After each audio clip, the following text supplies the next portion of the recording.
Après 60 années de domination française, le 11 août 1960, le Tchad accède à l'indépendance.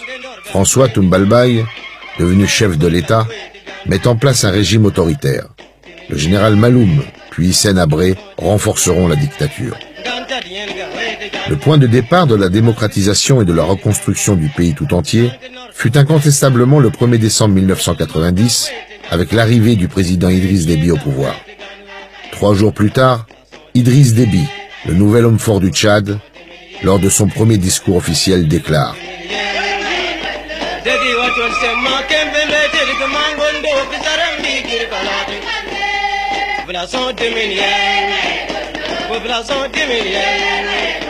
Idriss Déby a, dès cet instant, annoncé les couleurs.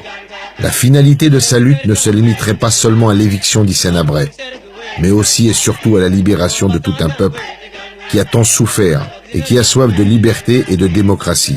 Un peuple qui n'aspire qu'à la paix et au bien-être. C'est un pays qui a connu une longue guerre. Le Tchad a acquis son indépendance en 1960 et la première guerre est partie en 1963. Le pays était divisé en nord et en sud, en musulmans chrétiens, en clans, en ethnie, avec à l'appui et l'occupation du Tchad par une armée étrangère, la Libye. Donc, pendant les 30 premières années, le peu d'infrastructures qui existaient dans le pays et que nous avions hérité de la colonisation ont été complètement détruites par la guerre. C'est ce qui n'a pas permis au Tchad d'être, comme les autres pays africains qui ont acquis leur indépendance, d'amorcer son développement économique et le bien-être. Le premier message que j'ai adressé à la nation, c'était un message de la liberté pour tous les peuples tchadiens. Liberté d'expression, liberté d'organisation syndicale, liberté d'organisation politique, l'ouverture démocratique sans transition. Un peuple qui est déchiré par une guerre fratricide de plus de 30 ans a besoin de se retrouver, de se parler et de jeter les bases futures du pays. J'ai organisé la conférence nationale souveraine qui a duré 3 mois pratiquement. Et cette conférence a permis aux Tchadiens de se parler, de dialoguer, de mieux se connaître, de faire les premières ébauches de textes qui permettent un fonctionnement normal d'une société démocratique. Chemin faisant, le pays s'est librement doté d'une constitution massivement votée par le peuple en 1996. Celle-ci a consacré l'état de droit et a fait du Tchad un nouvel espace de liberté, de démocratie et de sauvegarde de toutes les valeurs républicaines. Et c'est tout naturellement qu'en 2001, Idriss Déby est à nouveau plébiscité par le peuple tchadien pour occuper la fonction de chef de l'État. Aujourd'hui, on peut parler des acquis importants, mais l'acquis le plus important, c'est la stabilité. C'est la stabilité et la paix. Sans la stabilité, sans la paix, nous n'aurions jamais progressé dans la voie du développement. En 14 ans, Idriss Déby s'est battu pour créer un cadre politique et institutionnel favorable à la promotion et à l'élargissement des espaces de liberté et mettre en place un socle économique et social durable pour l'épanouissement des Tchadiens. Sous l'impulsion de son président, le Tchad a su prendre, mieux que beaucoup d'autres pays et avec moins de ressources naturelles, le virage de l'économie libérale. Le pays a changé de physionomie. Les entreprises se sont multipliées, des hommes et des femmes d'affaires d'envergure se sont imposés, la vie sociale s'est développée, N'Djamena est devenue une ville internationale. Idriss Déby a démontré que, quand la volonté politique existe, on peut réellement lutter contre la pauvreté. Après avoir été pendant des années un sujet de discussion tant au Tchad qu'au sein de la communauté internationale, le 10 octobre 2003, le Tchad est entré dans le club très fermé des pays producteurs de pétrole. L'exploitation du gisement pétrolier de Doba est désormais une réalité. Ce pétrole va rapporter au Tchad des revenus de l'ordre de 2 milliards de dollars pour les 25 prochaines années. La loi Déby, unique au monde dans son genre, permet une utilisation rationnelle et transparente de ces ressources. La volonté du président consiste à investir les revenus pétroliers afin d'améliorer et de renforcer les leviers de croissance et les grandes priorités auxquelles il entend apporter des solutions. L'éducation, la santé, l'agriculture, l'élevage et le développement des infrastructures. D'un côté, on parle de la lutte contre la pauvreté. De l'autre côté, on dit il ne faut pas sortir ce pétrole. D'abord, pour des questions environnementales, pour des questions de mauvaise gestion. Ce pétrole qui doit être donc évacué à partir du terminal de Kribi va traverser une forêt vierge. Donc, il n'est pas question que la Banque mondiale, les partenaires et autres financent ces projets. Il dit, si je n'obtiens pas de pétrole pour le Tchad, je dis, je démissionne de mon poste. C'est un pari, en fait, disons. Et j'ai fait ce pari. Parce que j'ai dit, la seule chose qui peut permettre aux Tchadiens d'avoir un plus, en plus de l'élevage et de l'agriculture, pour combattre la pauvreté, c'est ce pétrole-là. Mais sans pour autant lâcher que je dois combattre sur tous les fronts. Front intérieur, front extérieur. Il y a des pays qui nous ont aidés, Dieu merci à la fin, avec toutes les difficultés que nous avions vécues, avec des nuits blanches que nous avions passées sur ces dossiers. Nous sommes parvenus, n'est-ce pas, à rendre ce rêve des Tchadiens une réalité.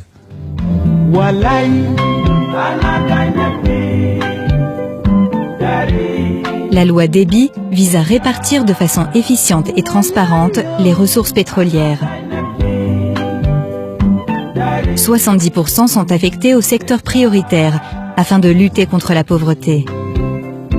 5% sont pour la région productrice.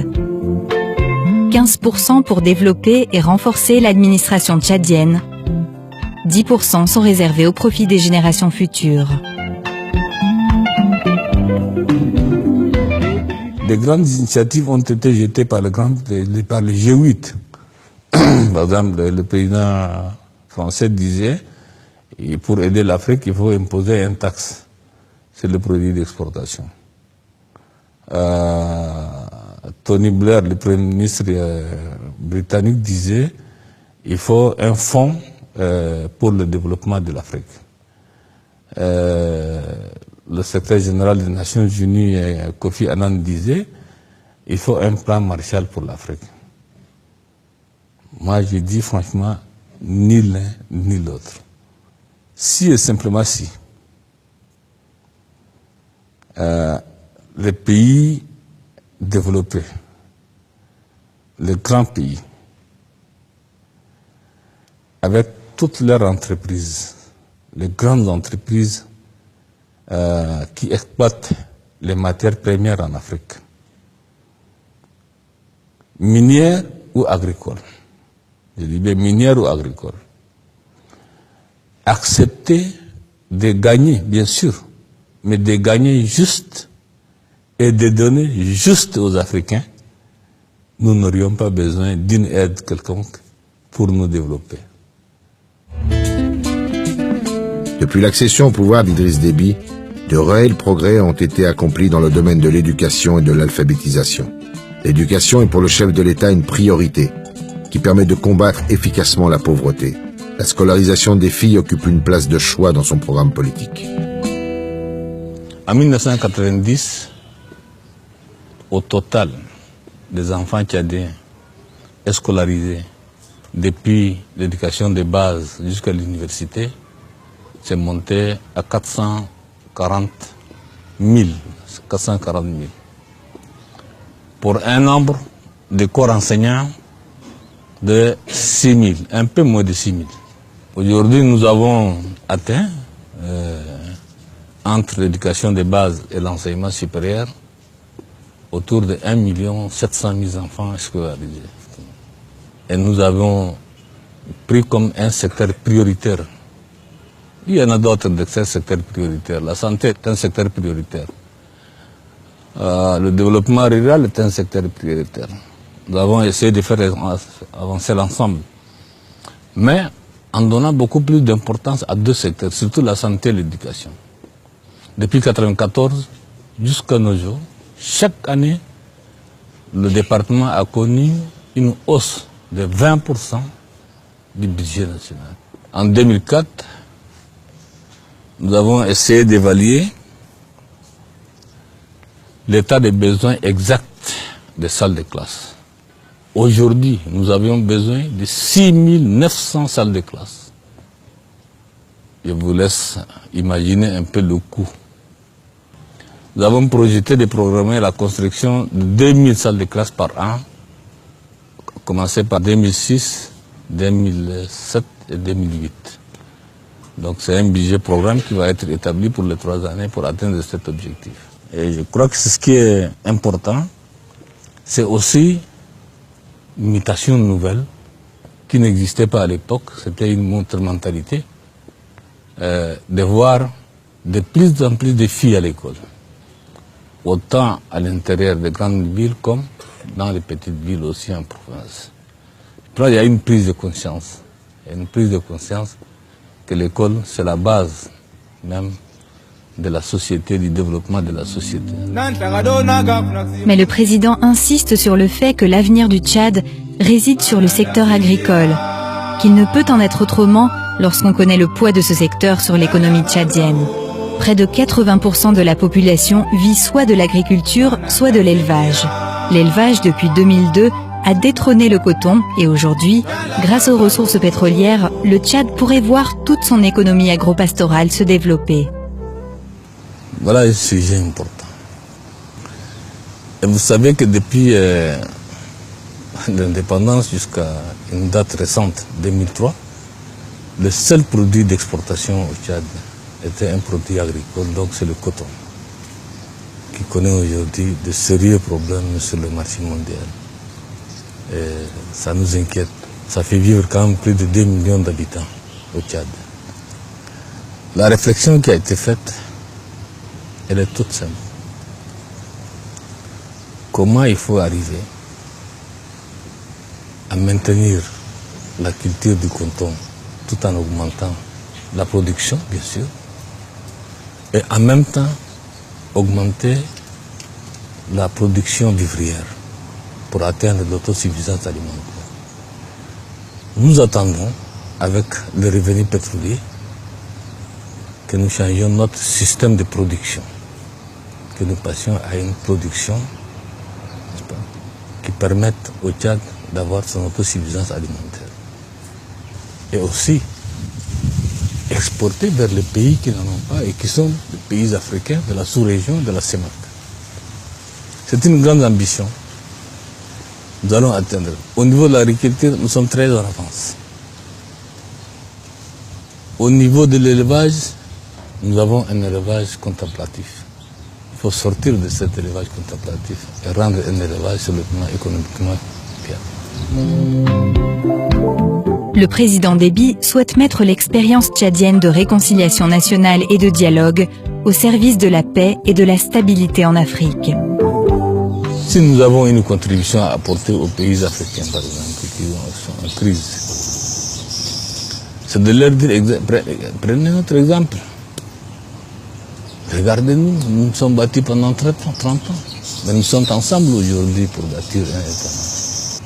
Le Tchad aujourd'hui a des éléments militaires qui sécurisent la République centrafricaine dans le cadre de la CEMAC. Le Tchad, dans le cadre de l'ONU, a des éléments à Haïti. Et dernièrement, le Tchad a été sollicité pour envoyer un bataillon en Côte d'Ivoire. C'est que nous avions désisté parce que nous avons une crise majeure aussi à notre frontière est, donc dans le Darfour, la crise du Darfour. provoqué une crise extrêmement grave. Et aussi la communauté internationale, je crois qu'elle doit donner plus de moyens possibles à l'Union africaine, qui est une jeune organisation qui vient de remplacer l'OIA. Plus de ressources, plus d'appui pour lui permettre de gérer l'ensemble de ces crises-là. À l'ère pétrolière, Idriss Déby compte parachever son programme politique en s'appuyant sur l'éveil de la conscience nationale, la participation effective des populations à la gestion des affaires de la cité, l'encouragement des initiatives individuelles et collectives grâce à un cadre législatif et juridique performant. Après 14 années de pouvoir, Idriss Déby s'est imposé comme le dépositaire des espoirs et de la prospérité de son pays. La démocratie, la paix et aujourd'hui les ressources pétrolières lui donnent les moyens de mettre en œuvre son plus grand projet, arracher son peuple à la pauvreté.